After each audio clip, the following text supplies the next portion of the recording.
So our next speaker this morning is Yan Xiao. And Yan Xiao is a master's student in the Adult Education and Community Development Program. Their research was inspired by observing how many older immigrants experience isolation and a loss of social connection after migrating later in life. This led Yan Xiao to explore how community learning spaces can help rebuild belonging and support emotional well-being, creating possibilities for hope through shared learning and participation. Yan Xiao, over to you, please. All right, thank you. Yeah, so my name is Yan, and I am a MS student in Adult Education and Community Development Program at IZ, University of Toronto. And my presentation will be more of a conceptual framework. Yeah, so the title is on community learning as generative hope for older immigrants. So Canada is increasingly experiencing later life migration. So according to Stats Canada, around 16,000 immigrants aged 55 and over arrive in Canada as permanent residents every year. And in addition to that, the parent and grandparent sponsorship program has remained closed now because there were over 72,000 applications still being processed from 2020, which suggests that the number of older immigrants coming to Canada will likely continue to grow.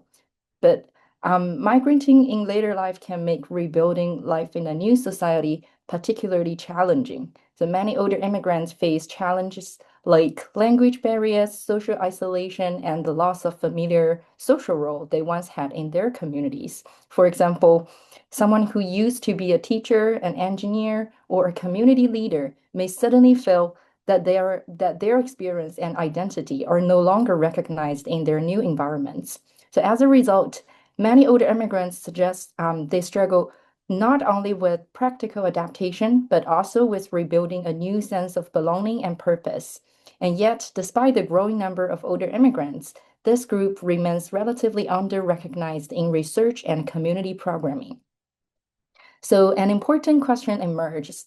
How do older immigrants rebuild belonging, meaning, and hope later in life in a completely new society? So as this population continues to grow, an important follow-up question is, how are community currently supporting older immigrants after they arrive? So in many communities, programs for older adults do exist. For immigrant communities in particular, like ESL classes are often the most common entry point, and community centers may offer programs for social activities such as for bingo and crossword games or group activities, which are more like a daycare. And other programs focus more on prevention, for example, like initiatives designed to prevent for fall, prevent for Alzheimer diseases. Well, like of course, these programs are important and often supported by public funding. However, many of these initiatives still treat older immigrants primarily as people who need service or care. So this pattern is not unique to older immigrants. So many programs designed for older adults more broadly follow the similar models. But for older immigrants, this approach can be especially limiting. While these programs provide social interaction and support, they often do not create opportunities for older immigrants to rebuild meaningful roles or participate more fully in society. So in adult education research, an important insight is that the learning environment matters. The learning and identity are shaped by the communities in which people participate. For example, Wenger's theory of community of practice highlights how belonging and identity develop through participation in social learning environments. From this perspective, community spaces are not simply places where activities take place. They're environments where people form their relationships, share experiences, and develop new identities. So for older immigrants, these environments can also function as bridges that connect individuals to broader forms of participation in society. For example, community programs can help connect people to opportunities such as volunteering, mentorship, community leadership, or even part-time work. So through this experience, older immigrants can begin to rebuild a sense of role, contribution, and recognition. In this sense, community should not only be a place where people stay, it can also become a place that helps people move outward into society again.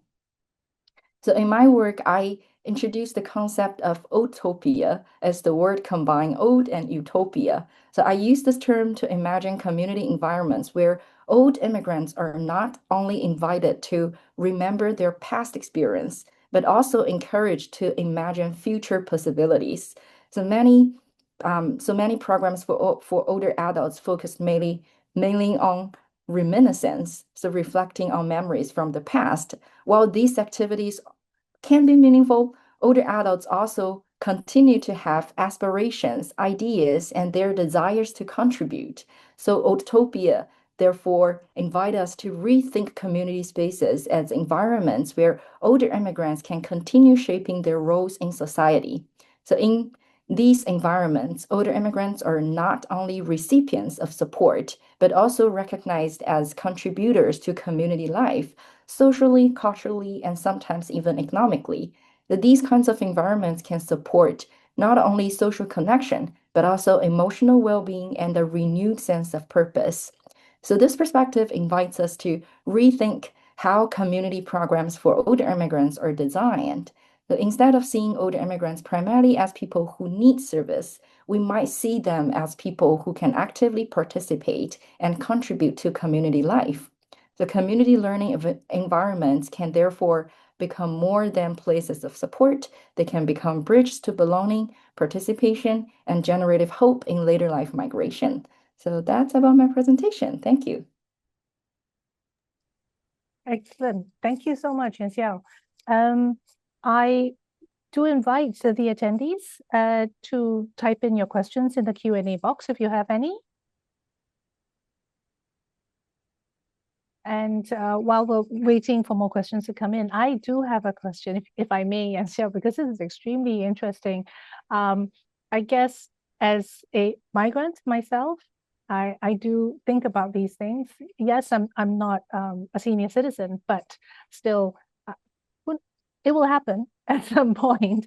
And so I was wondering whether in the course of your research, have you come across data or evidence that points to perhaps older immigrants suffering from depression or extreme loneliness? Yeah, and what does that data look like?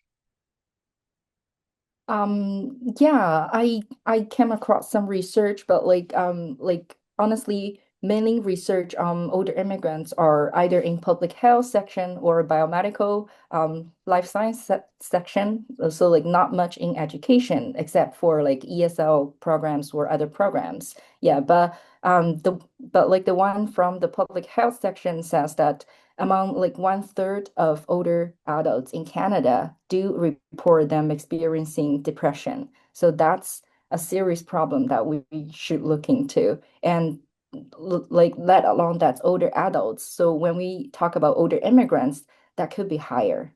Yeah. Right. And so all the more these community development building programs are so vital in keeping them healthy holistically, right? Yes, because otherwise that will lead to a more serious of like a healthcare problem. Yeah. Mm, got it. Exactly. Any other questions? Again, please feel free to type the questions into the box. Or perhaps the other panelists might have some questions. Oh, Yan Xiao. Aaliyah, please. Yeah. Yeah, I thank you, Yan, for this amazing research. I would like to share my experience as well. So, I'm here as an international student and I have a child. So I tried to invite grandparents to Canada to help me with the childcare. Yeah. But the situation that I faced personally was that they they were so depressed. They were so isolated. They were not able to even um, communicate in English, even with the translator. And all of this somehow influenced um, how they were taking caring of my child. And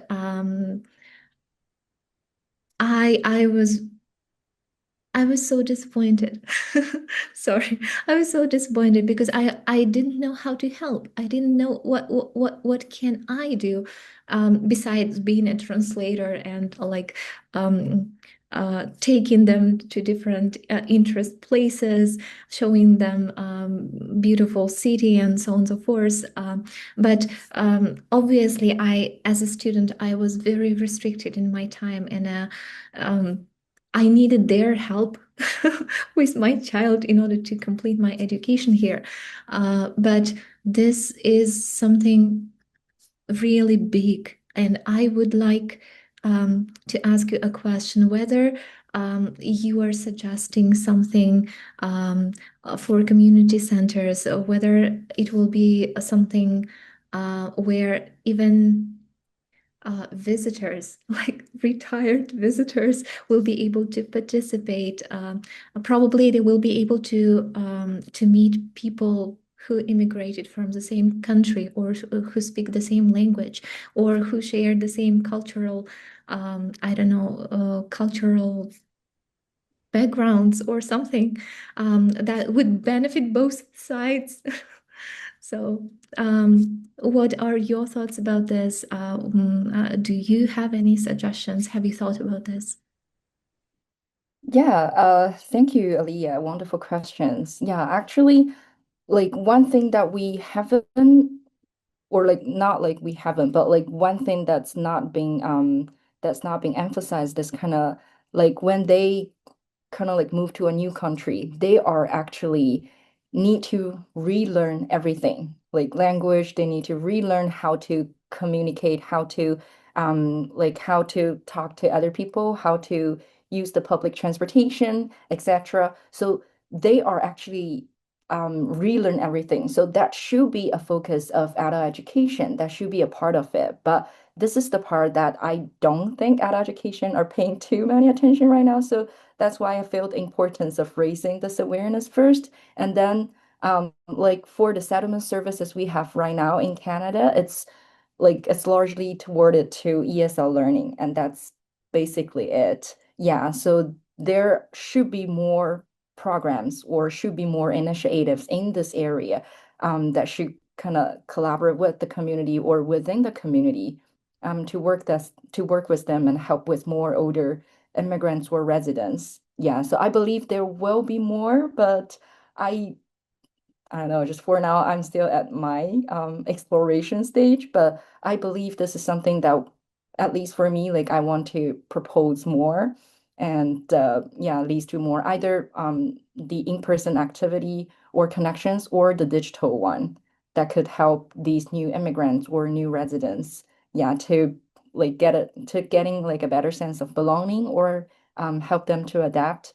Yeah, because they, as older immigrants, they are naturally losing their social roles. So, like, who are they? They're not students, they're not workers. So, who are they? They're not like even retirees here. So, they don't receive like all the pensions and everything here. So, basically, they have nothing. So, that's a thing we definitely need to pay more attention and give them a new social role so they're not just here for the childcare. They also have their own life. They have their social connections. They have their communities that needs to be built.